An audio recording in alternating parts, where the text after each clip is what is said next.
com os meus companheiros de batalha, de guerra, o diácono Sérgio, a irmã Alessandra, nos foi confiada primeiramente por Deus esta grande responsabilidade de estar comandando esse jovem.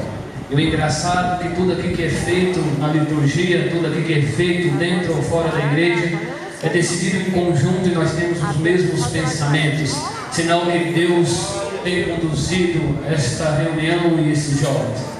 Quero dizer para os jovens que nós temos paciência com vocês. Eu gostaria de dizer que quando eu estiver bem velhinho, passando por aquelas portas com a bengalinha, vocês tenham paciência comigo também. Louvado seja o nome do Senhor, porque vocês vão dar continuidade a essa obra.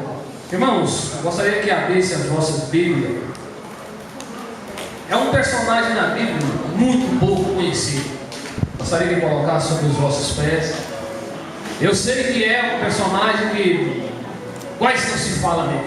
Alguns dizem José do Egito, mas eu não vou usar essa expressão José do Egito, porque ele nunca foi do Egito. José de Israel. Abra as vossas Bíblias no livro da criação, no livro de Gênesis, capítulo 37, o versículo 2. O livro da criação, o livro de Gênesis, capítulo 37 e o versículo 2. Como de costume, eu gostaria que você deixasse a Bíblia aberta. Nós vamos dar um passeio pelo livro de Gênesis e vamos aprender um pouco com esta passagem que Deus tem aos nossos corações. Todos encontraram? Livro da criação, o livro do princípio, no livro de Gênesis, capítulo 37, do versículo 2. Estas são as gerações de Jacó. Sendo José 17 anos, apacentava as ovelhas de seus irmãos. Sendo ainda jovem, andava com os filhos de Bila e com os filhos de Zilpa, mulher de seu pai. E José trazia má notícias deles ao seu pai. Vamos repetir aqui todos juntos? E José trazia má notícias deles ao seu pai. Oremos. Soberano Deus e eterno Pai, Senhor, mais uma vez, ó Pai, entramos diante da Tua presença, ó Pai, e te louvamos nesta noite, ó Pai, por esta reunião, ó Pai, por ter falado aos nossos corações através dos hinos, ó Pai. Chegou o momento crucial, ó Pai, de a palavra, ó Pai, daquilo que o Senhor tem falado aos nossos corações desde o início deste culto, ó Pai. Que toda força contrária a esta reunião, ó Pai, que toda oração contrária, que todo pensamento contrário, ó Pai, que as forças do inferno venham ser destruídas, ó Pai, e o Seu nome venha ser glorificado nesta noite, em nome de Jesus, amém.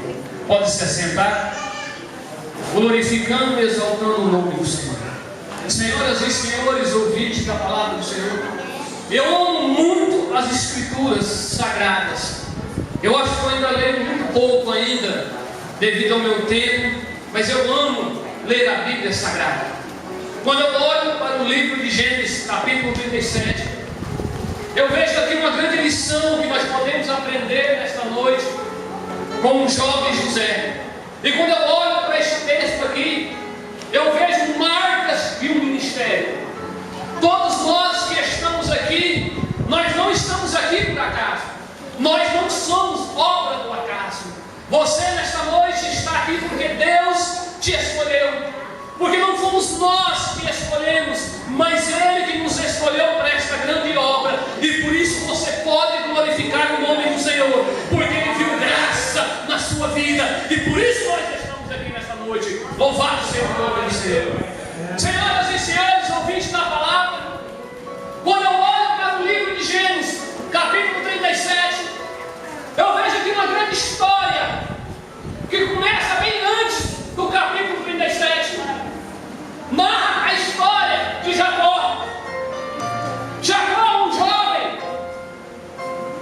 que um dia fez parte dessa história, mas Jacó, na sua história, na sua trajetória, ele pegou alguns caminhos que ele não deveria pegar. Jacó, ele fez algumas histórias do que chamam de suprador, enganador. Jacó, na sua história, na sua trajetória, na sua mocidade, ele usou alguns artifícios na sua vida, ao ponto de enganar o seu próprio pai, para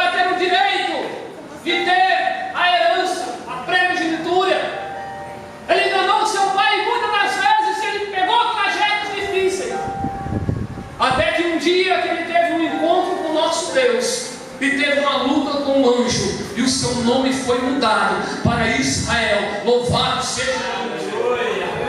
Mas eu sempre digo, irmãos, e eu sou muito realista com as minhas palavras, porque eu não levo para casa aquilo que Deus tem colocado no meu coração, porque aquilo que Deus tem colocado eu tenho que falar, que muitas das vezes não são palavras, que muitas das vezes você gostaria de ouvir, que talvez massageasse seu ego, que talvez trabalhasse no seu emocional, mas amanhã ou depois você voltaria para a sua casa e as coisas continuariam no mesmo lugar. Talvez você pudesse procurar um culpado. Será que é a igreja onde eu estou? Será que é o pastor? Será que é os obreiros? Aonde será que está a culpa? E muitas das vezes nós começamos a ligar e procurar soluções para as nossas vidas.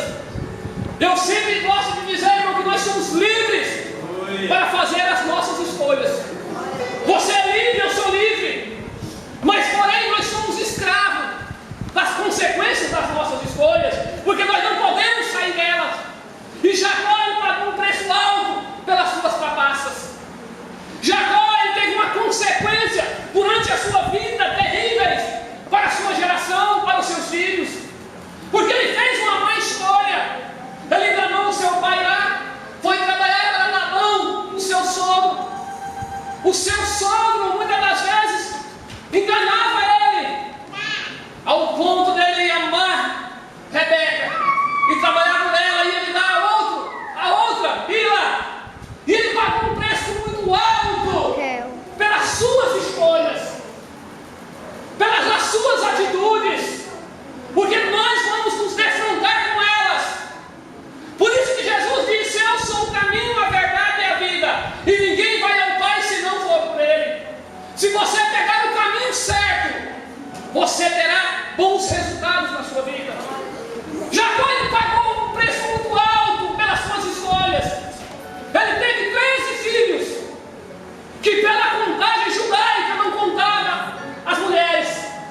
Por isso que se fala 12 filhos de Jacó, que levam o nome das tribos de Judá. Mas ele teve uma filha também. E entre esses seus filhos havia o mais moço, o José, que ele amava de uma forma diferenciada, porque vinha da esposa que ele mais amava, Raquel. Mas conta-se o texto, a história, que os filhos de Jacó o enganavam. Está vendo como é que as coisas começam a nos seguir? E José agora ele começa a levar a má fama dos seus irmãos. Assim como ele havia tomado decisões atrás, agora as consequências das suas decisões estavam seguindo ele.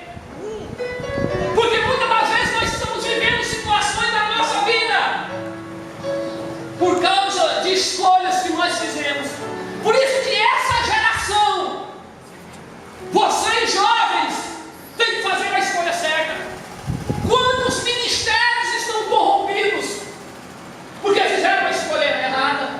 Quantos homens de Deus que hoje estão desviados porque não fizeram a escolha certa? Aleluia. Você sabe que o diabo usa, jovens? Você não acha que o diabo vai colocar um camarada dando cantor assim pra você? Não. Ele vai usar um prato muito bem feito para enganar esta geração, para destruir esta geração. E muitas das vezes nós fazemos escolhas na nossa vida, irmãos, que vão nos seguir para o resto das nossas vidas. Quantas mulheres de Deus, o ministério lindo que eu conheço, mas que porém o seu ministério está enterrado. Você sabe por que o seu ministério está enterrado? Porque fizeram a escolha errada. E diz que os filhos de Bila enganavam o seu pai, matavam os animais e diziam para o seu pai de um longo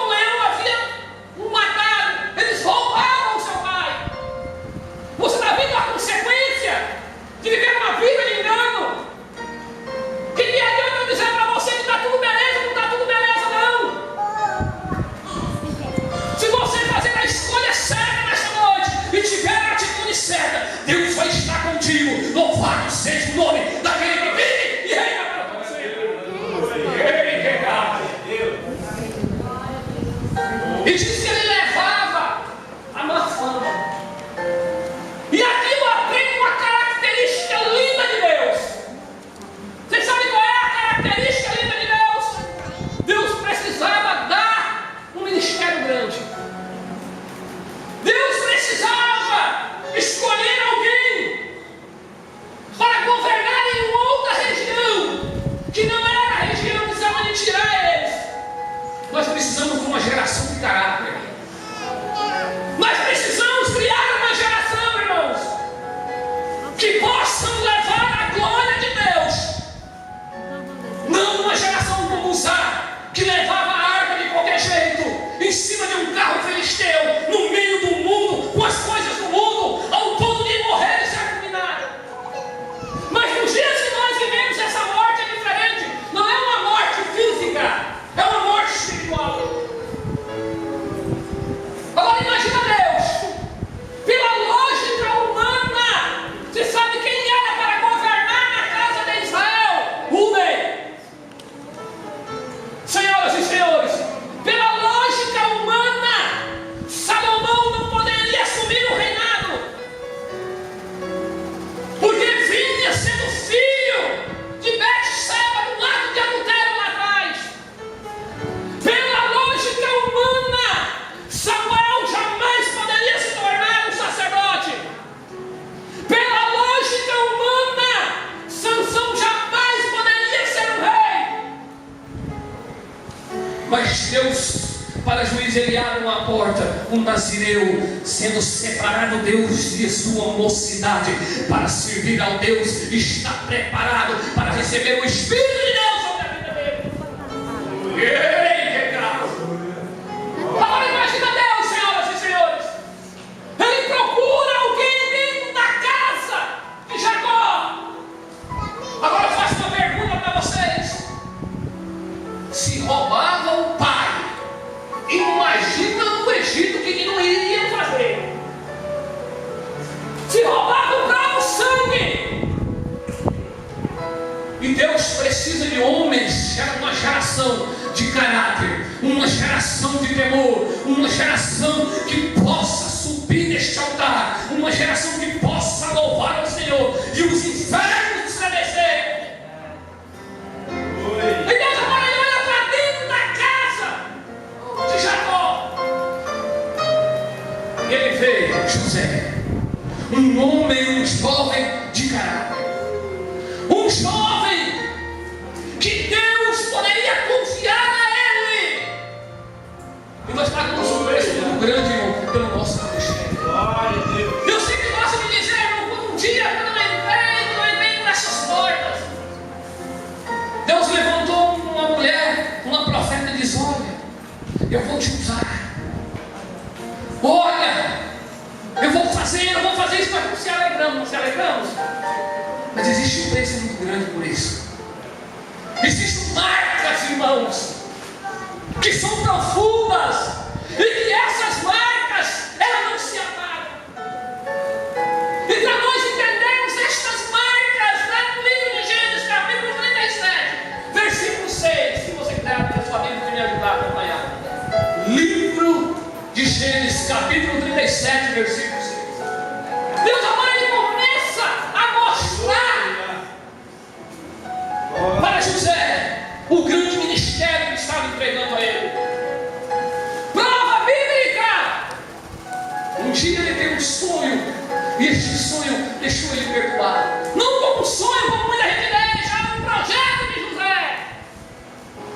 O sonho de José era governar o Egito, e nunca, se nós pudéssemos voltar na história e desse uma oportunidade para José, nunca ele queria sair do lado do seu pai.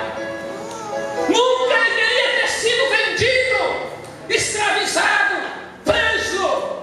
Mas existem marcas, irmãos, que nós trazemos daquilo que Deus nos contou.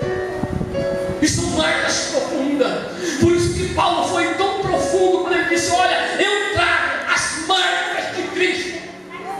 De que Paulo estava falando, jovens? Marcas de uma renúncia, marcas de negar este mundo. Me converti com 23 anos por opção a Deus, não estava enfermo.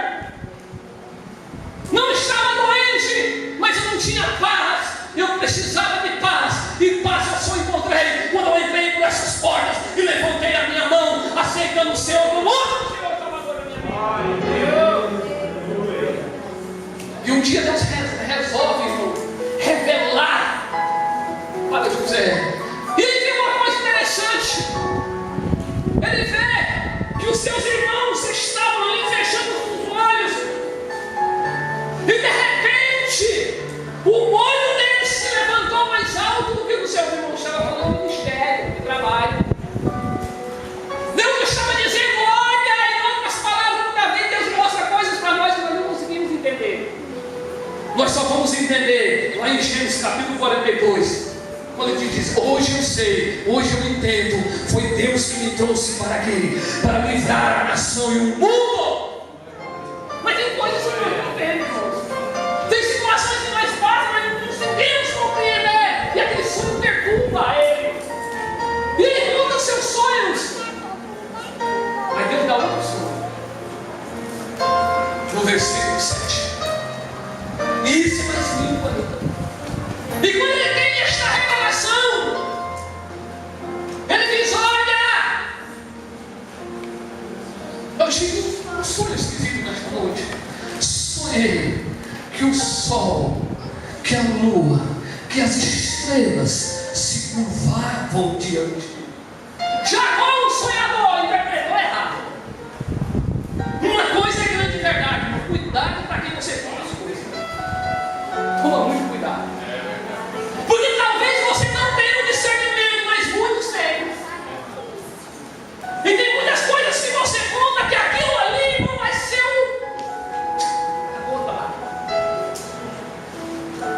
o seu pai interpretou errado e disse: olha, José, você está querendo dizer que eu e sua mãe vamos nos curvar diante de ti? E os seus irmãos vai servir? Não, irmãos, eles estavam tendo uma má interpretação. Mas Deus continua ainda, irmãos, levando. E José continua tendo uma atitude que chama a atenção de Deus. Você sabia por quê? Que Deus, olhando para Uz dos caldeus, ele conhece um camarada que na lógica humana também, Abraão, filho de Terá, um idólatra, que não tinha nada a ver com a genealogia de Israel. Mas Deus, olhando para Abraão, viu algo que lhe chamou a atenção. E se você está aqui nesta noite, é porque Deus viu em você algo que lhe chamou a atenção. Fidelidade. Sabia que Abraão era fiel? A sua esposa não poderia ter filhos. Pela sua cultura, dava o direito dele abandoná-la e amar outra esposa. Irmão, se você não é fiel à sua esposa, se você não é fiel ao seu ministério, se você não é fiel àquilo que você vê, como você será fiel àquilo que você não vê? E isso me chamou a atenção. E Deus falou: se esse homem é fiel a ele, se é fiel a esta mulher, fiel aos seus princípios, muito mais a mim. E ficou marcado na história Abraão como um pai da fé, conhecido em todas as religiões do mundo.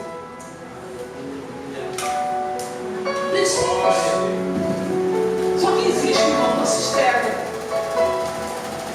Existe uma cisterna para todos nós. No versículo 24. Diz o texto, senhoras e senhores, no versículo 24 de Gênesis 37. Diz que seus irmãos tramavam contra ele. E diz que eles jogaram José em uma cisterna. Uma cisterna em Israel, no mínimo, a profundidade dela, no mínimo, é 20 metros. Pela lógica, se José, quando foi jogado, se ele cai de cabeça, o que tinha acontecido com ele? Teria quebrado o pescoço.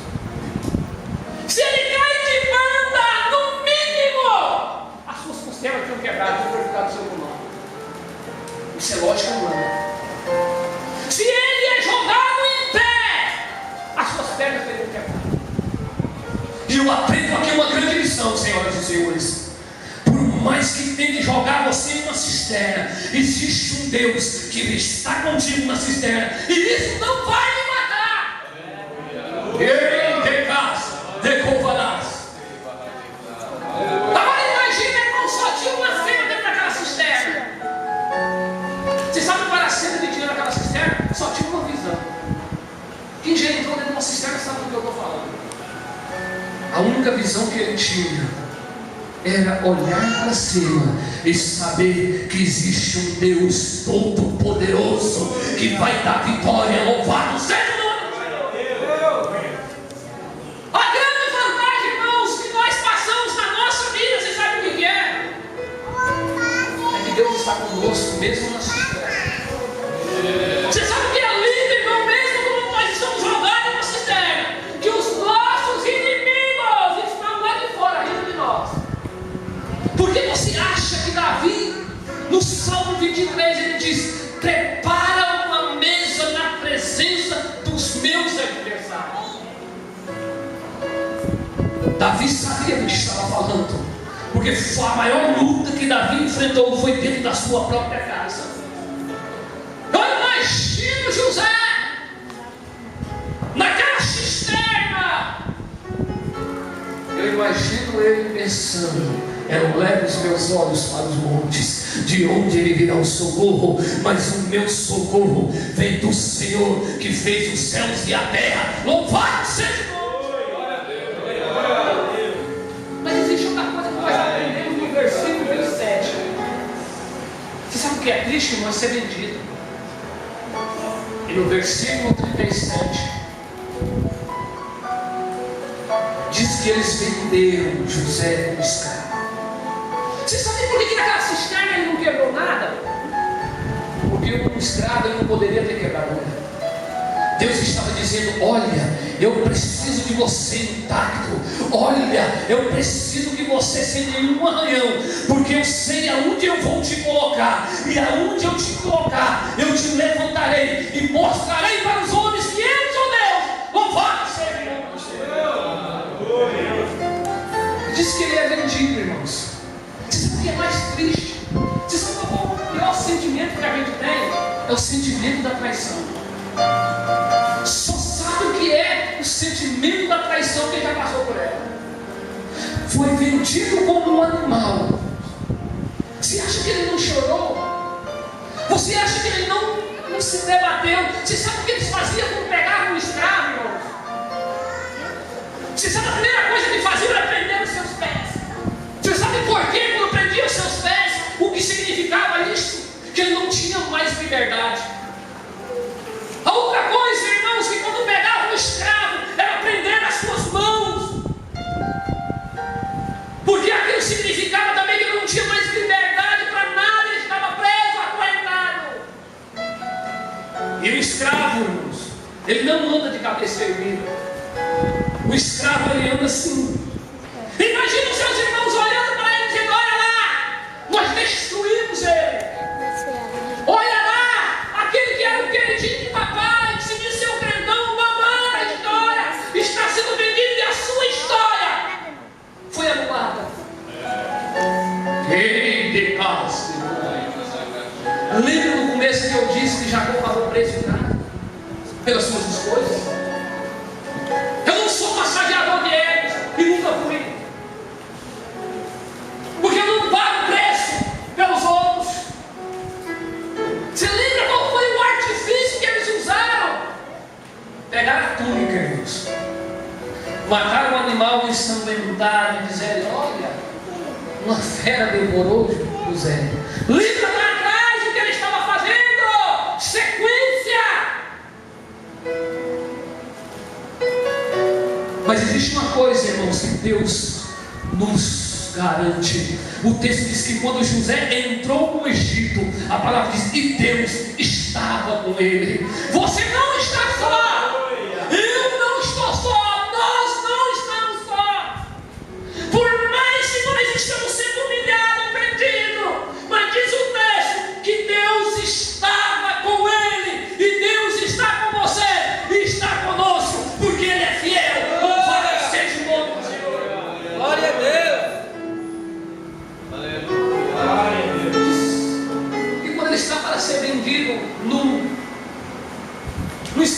colocado em praça pública nunca. Foi posto a sua vergonha, a sua humilhação.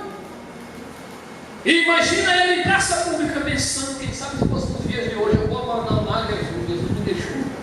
Jesus me abandonou, Jesus não responde. Deus, aonde está Deus?